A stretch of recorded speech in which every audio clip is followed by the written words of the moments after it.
انسان کا دل جو ہے سخت ہو جاتا ہے، پتھر سے زیادہ سخت ہوتا ہے. اس کی نشانی کیا ہے؟ وہ نہیں کہ ہارٹ اٹیک ہو جاتا ہے، ہارٹ اٹیک ہو گیا، کوئی نس بند ہو گئی اس کی، یا کوئی بیمار ہو گیا. سخت دل جو ہوتا ہے وہ اللہ کو احکامات ماننے کی طرف جاتے ہی نہیں، مڑتے ہی نہیں. اس کو یہ سمجھ نہیں آتا کہ نبی کی سنت ہے کیا چیز، اس عمل کیوں کیا جائے، اس کو کیوں ایکسیپٹ کیا جائے. اس کے مقابلے میں وہ دنیائی فوائد اور جہاں اس کو دنیائی فوائد ہوں گے، جہاں معاملات ہوں گے، اس طرف ایک دم جھک جاتا ہے. جب کسی انسان کی یہ کیفیت ہونا تو خود سمجھ جائے کہ اس دل کو اللہ تعالیٰ نے قسط قلوب میں فرمایا کہ بدترین سخت ترین دل ہے یہ انسان. اللہ تعالیٰ فرماتا کہ دلوں کی بھی اللہ نے قسمیں بیان فرمائی، یہ سخت ترین دل ہے.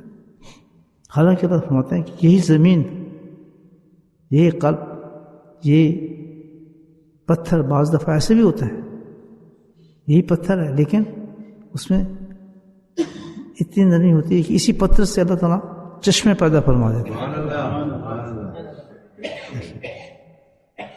بھائی یہی پتھر ہے، پہلے قسط تھا، پھر اس میں چشمے پیدا فرما دیتا ہے اللہ تعالیٰ. فرمایا یہی پتھر ہے، یہ پہاڑ سے لڑک جاتا ہے، اللہ کے خوف سے گر پڑتا ہے. تین کیفیتیں اللہ تعالیٰ نے بتائی ہیں انسان کی، قلوب کی. پتھر، پھر اتنا نرم کہ جسے چشمے پھوٹنا شروع ہو جائیں، اور تیسرا یہ کہ اتنی خشیت اور خوف آ جائے جیسے ایک پتھر پہاڑ سے لڑک جاتا ہے، اس طرح اس کا دل ہر چیز پہ اللہ تعالیٰ کی طرف مائل ہو جاتا ہے. یہ کون کہہ رہا ہے؟ اللہ. سب کا خالق اللہ ہے، سب کا خالق اللہ فرما ہے. اللہ کی بات نہ مانی تو پھر تو وہ آدمی بیچارہ کیا کیا ہے؟ اس کو کس ڈاکٹر کے پاس بھیجے جائیں، کس طبیب کے پاس بھیجے جائیں؟ کون آدمی کو جو کر سکتا ہے، اس کو صحیح کر سکتا ہے؟ تو اس کو فوراً چاہیے کہ اپنے دل کا علاج کرے. یہ کیوں نہیں ہو رہا؟ یہ آدمی سن رہا ہے، عمل کر رہا ہے، میں سن رہا ہوں، مجھ پہ عمل اثر ہی نہیں ہو رہا. آج رمضان اتنا گزر گیا، اتنی تقریریں سن رہا ہوں، اتنی روایت سن رہا ہوں، اتنے میں تراویح پڑھ رہا ہوں، سب کچھ کر رہا ہوں، مجھ سے ایک گناہ ختم نہیں ہو رہا ہے. کیا ہوتا ہے؟ میرے دل پہ اثر کیوں نہیں ہو رہا اس کا؟ اتنا تو آدمی سوچ سکتا ہے تھوڑا سا کہ کوئی چینج آ رہی میرے میں، مطلب دل کے اندر مصیبت پھنسی ہوئی ہے میرے، جو اللہ نے کہا کہ اس کے اندر اثر نہیں ہو. نہیں سمجھے بات؟ تو اللہ کا فرمان کیا فرما رہے ہیں؟ لا تفسدوا فی الارض. سبحان اللہ. نصیحت آ رہی ہے کس کی طرف ہے؟ ہم سب کی طرف آتے ہیں. ایسے وقت نہیں جاؤں گا کہ کیوں نازل ہوئی ہے قرآن، ہر آدمی کے لیے نازل ہوئی، اس پہ فٹ ہو رہی ہے الحمدللہ.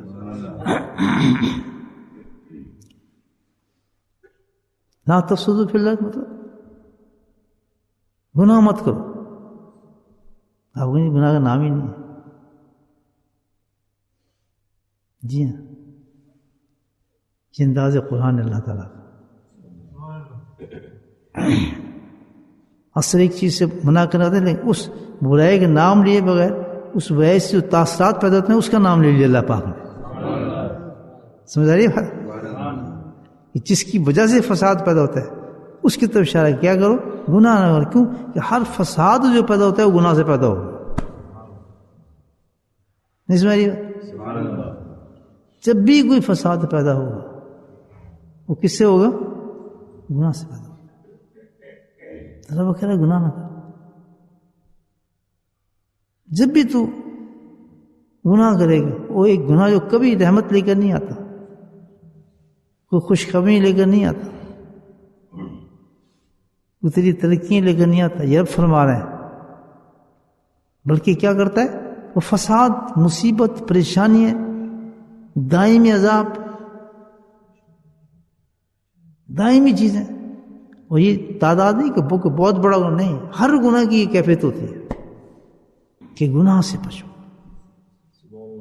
اگر تم بہترین زندگی چاہتے ہو اسی دنیا میں، سکون سے زندہ رہ کر، سکون سے کھانا پینا کر کے، سکون سے سونا، سکون سے اٹھنا، جب کہ کچھ بھی نہ ہو، اتنی دولتیں بھی نہ ہو، اتنے پیسہ بھی نہ ہو، تلاش بھی نہ کرو، آپ اتنے بھاگتے بھی نہ پھر اس کے لیے، کچھ بھی نہ کرو، سبحان اللہ، ایک کام کر لے آدمی، کسی جگہ بھی ہے، جہاں بھی ہے، وہ مجھے تقلّہ ہو جزی اللہ ہو، بس ایک کام کر لے، اللہ سبحانہ تعالیٰ کا خوف پیدا کر لے، یعنی کہ گناہ نہ کرے، اللہ کہتا ہے میں تجھے جہاں بھی ہوگا رزق کے دروازے کھول دوں گا۔ سبحان اللہ، سبحان اللہ۔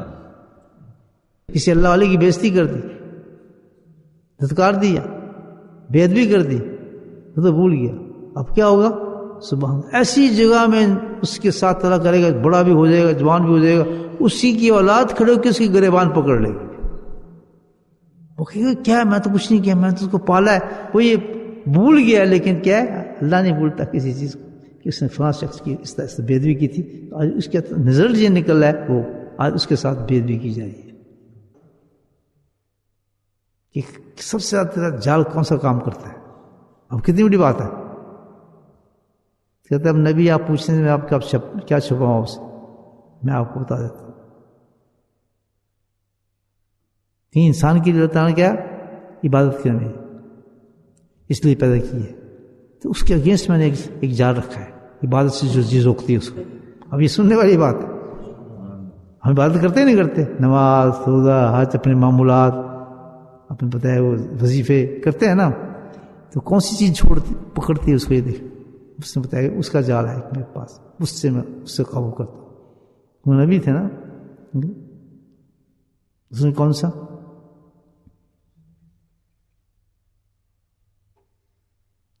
کہ جو رات تیرے ساتھ ہوا ہے، شیطان کہتا ہے دیکھو کیا ہوا، وہ کون سے جال تھا؟ پھر میں اس کے ایسا کرتا ہوں، اس کو میں کھانا زیادہ کھلا دیتا ہوں، بریانی میں لذت پیدا کر دیتا ہوں اس کی، شامی کو ایسے لذیذ بنا دیتا ہوں اس کے سامنے، وہ لگے جاتا ہے اس کو، ایسی شرط سامنے پیش کر دیتا ہوں، بس پر ہٹتے ہی نہیں، حالانکہ پیٹ بڑھ جاتا ہے، اسے نہیں ہٹنا۔ کہتے جس وقت انسان پیٹ کی طرف چل پڑتا ہے کھایا، تو اس کے اندر پہ آٹومیٹکلی سسٹم سے سستی آ جاتی ہے۔ مثال کے طور پر ہم کیا کرتے ہیں، تراوی سموسے کھولتے ہیں تو تھوڑی چیز، کیوں نہیں یار سستی آ جائے گی تراوی میں، خاص طور پہ وہ حضرات تراوی پڑھتے ہیں، جو پڑھاتے ہیں ہمارے حفاظ ہے، ہلکا سا وہ کرتے ہیں، نفس کو مارتے ہیں نا کہ بعد میں پھر آرام سے کھائیں گے، وہ بھی آرام نہیں چاہیے، کیونکہ ذرا آرام اس وقت کیا تو صبح کی نماز گئی بھائی کی، رات کی تہجد گئی اس کی۔ تو اس پہ اگر اس نے کنٹرول کر لیا کسی شخص نے، بتا دیا جال کیا ہے، جب بھی جال دے گا وہ کھانا ہے فوراً احساس کر لو اس کھانے کو کس ترتیب سے کھایا جائے گا۔ ایک حصہ پانی کا رکھو، ایک حصہ پیٹ کا سانس کے لیے رکھو، اور ایک حصہ بھرو۔ سبحان اللہ، ایک روٹی کے 3 حصے کر لیں، سانس بھی آنا چاہیے، پانی پی سکتا ہو آدمی بعد میں، چائے بھی پی سکے، اور پیٹ بھی ماشاء اللہ محسوس کرے کہ میرے صحیح ٹھیک ہو گیا، تو کتنی بڑی بیماری سے بچ جائے گا۔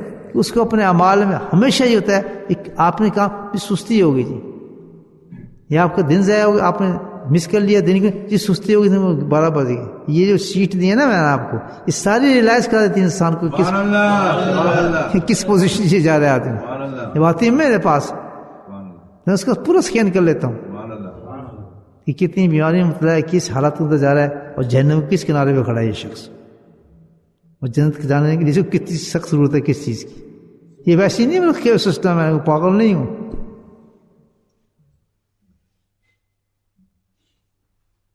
یہ محنت ہے اللہ تعالیٰ کے فضل سے میں آپ پر کر رہا ہوں۔ نہیں ہمیں کیا ضرورت ہے اس چیز کی، باپ نہیں کر رہا، آپ کا دادا نہیں کر رہا، آپ کا چاچا نہیں کر رہا، آپ کی ماں نہیں کر رہی، کون کر رہا ہے؟ اللہ، جس کا کوئی سے تعلق نہیں، نہ خونی رشتہ ہے نہ کچھ ہے، کچھ تعلق نہیں، لیکن وہ فکر آخرت کے لیے آپ کو پریشان ہے۔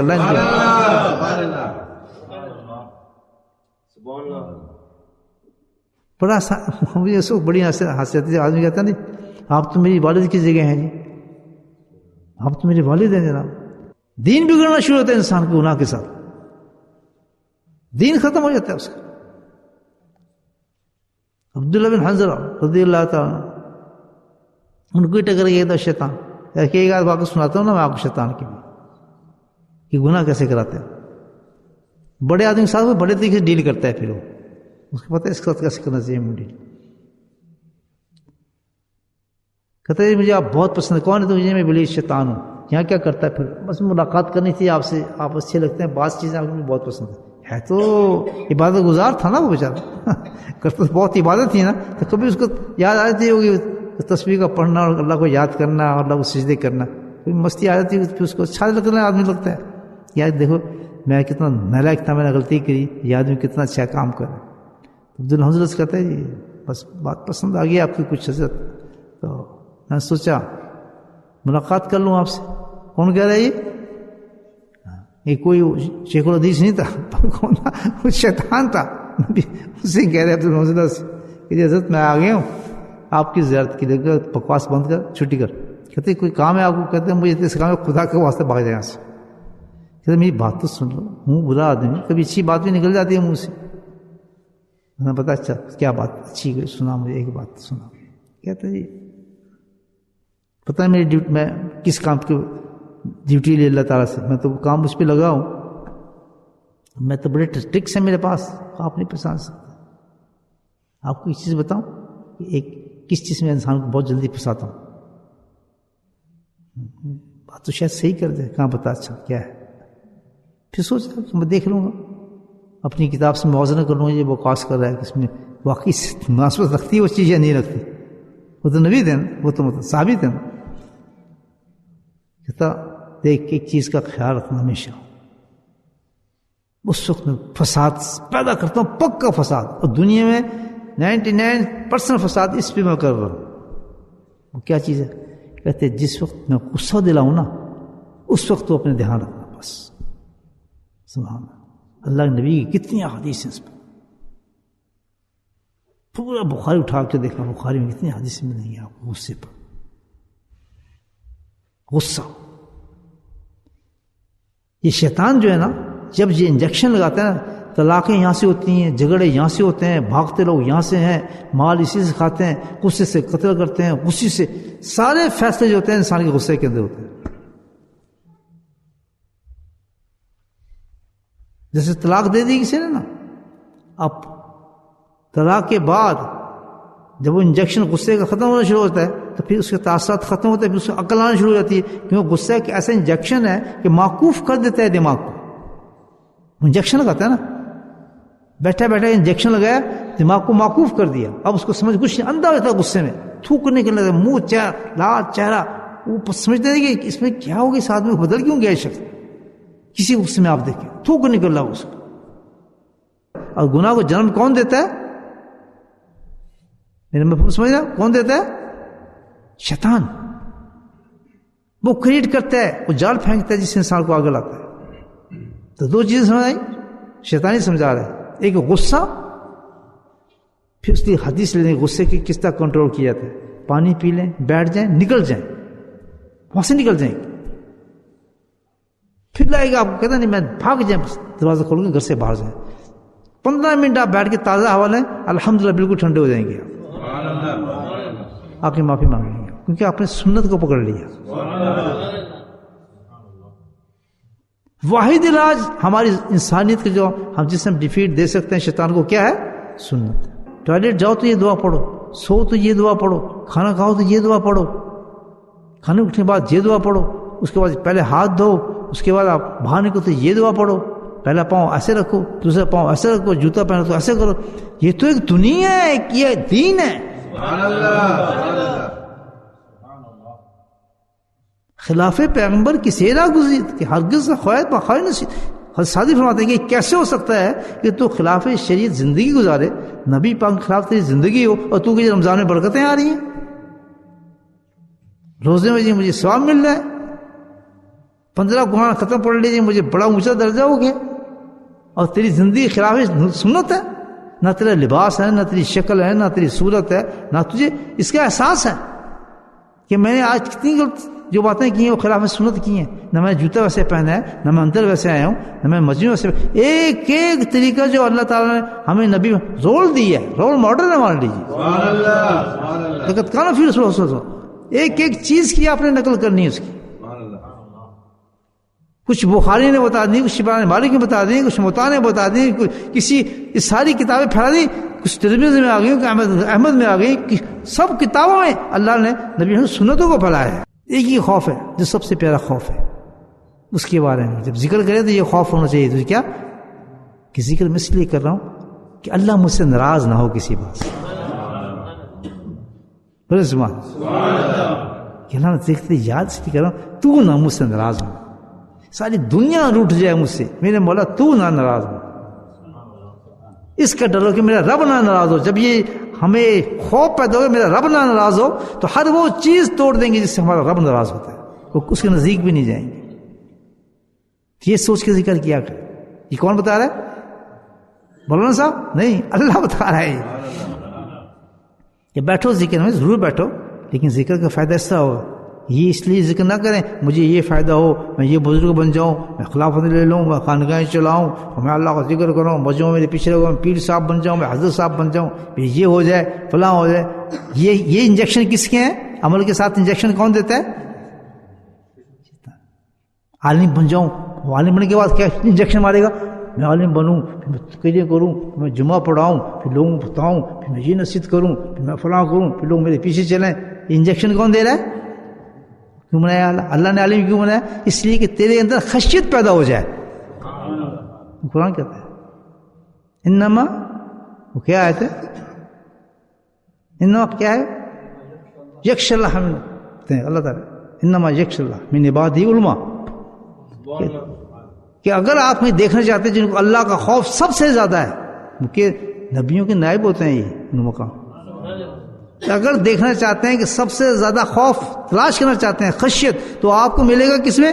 علماء میں ملے گا. تو عالم وہی ہے، بخاری پڑھنے والا نہیں، ترمذی پڑھنے والا نہیں، احمد پڑھنے والا نہیں. عالم کون ہے؟ جس کے اندر خشیت پیدا ہو جائے گی، خوف خدا پیدا ہو گیا. میں نہیں کرتا یہ کام.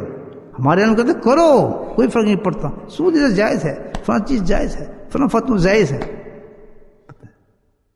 جس میں خشیت پیدا نہیں ہوئی جس عالم کے اندر، وہ تو چور بن جاتا ہے بہت بڑا، ڈاکو، فساد، فساد چلا جاتا ہے. بولے سبحان اللہ. یہ خشیت کہاں سے حاصل ہوگی؟ آیت بتا رہی قرآن کہاں سے؟ ودو، جب اللہ کا ذکر تو کرے. عالم بن، لیکن عالم بن کے انجیکشن لگا دیا شیطان نے تو چور ڈاکو بن جائے گا. اس کے ساتھ فوراً اللہ کا ذکر شروع کر دے، بس چلو جائے کسی اللہ والے کے پاس، مجھے بتاؤ جی بہت اللہ نے مجھے اونچا درجہ دے دیا ہے، نائب رسول مجھے بنا دیا ہے، اب اس کا انجیکشن مجھے لگ گیا تو میں تو متکبر، ریاکار، پتہ نہیں کیا بن جاؤں گا. حضرت یہ بیماری کنٹرول کریں میری. جو عالم کسی اللہ والے کے پاس گیا وہ بہت بلند ہو گیا انسان.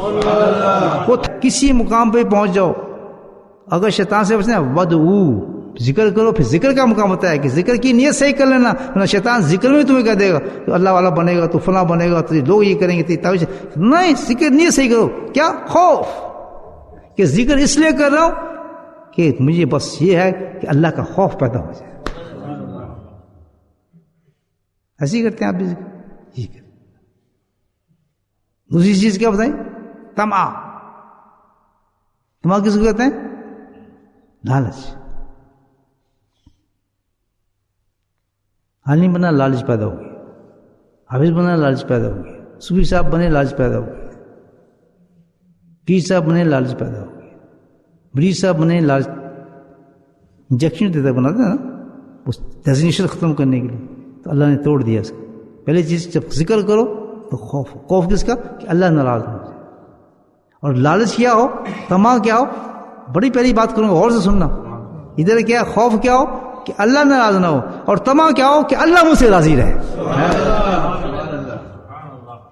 کیا جملہ نکلا ہے، سبحان اللہ.